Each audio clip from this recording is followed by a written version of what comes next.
నాన్న నీ చిన్న కూతుర్ని కంట్రోల్లో ఉండమని చెప్పు, లేకపోతే దానికే డేంజర్. నీ పెద్ద కూతుర్ని ఒళ్ళు దగ్గర పెట్టుకుని మసలు కమ్మను, లేకపోతే నీకే డేంజర్. నాకు డేంజరా? అవునమ్మా, రాత్రి నువ్వు అగ్గి పెట్టించి రమ్మంటే నీ గదిలోకి వెళ్ళానా, అప్పుడు బావా నీ గుండె ఆగిపోయే లెవెల్ ఒక్క డైలాగ్ అన్నాడమ్మా. ఏమన్నాడే? డబ్బు పాపిష్టిది, ఎందుకు ఆస్తి తిరిగి రాయాలనిపించట్లేదు, పైగా నీ అక్క బాగోతుని చూస్తుంటే చిర్రెత్తి ఆస్తి మొత్తం తీసుకుని జెండా ఎత్తేయాలనిపిస్తుంది అన్నాడమ్మా.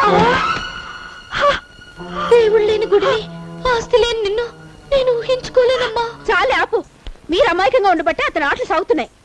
అసలు ఎవరో ఇన్కమ్ ట్యాక్స్ ఆఫీసర్ గాడు, పిలిపించండి. వాడి సంగతి ఇతని సంగతి జాయింట్ గా తేల్చి పారేస్తాను. ఏంటి మీటింగ్ పెట్టారు? నా గురించా?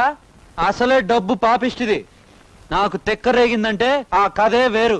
అబ్బే అదేం కాదబ్బాయ్, కొత్త పెళ్లి కొడుకు కదా, నీకే కూర వండి పెట్టాలా అని మాట్లాడుకుంటున్నా, అంతే కదమ్మా.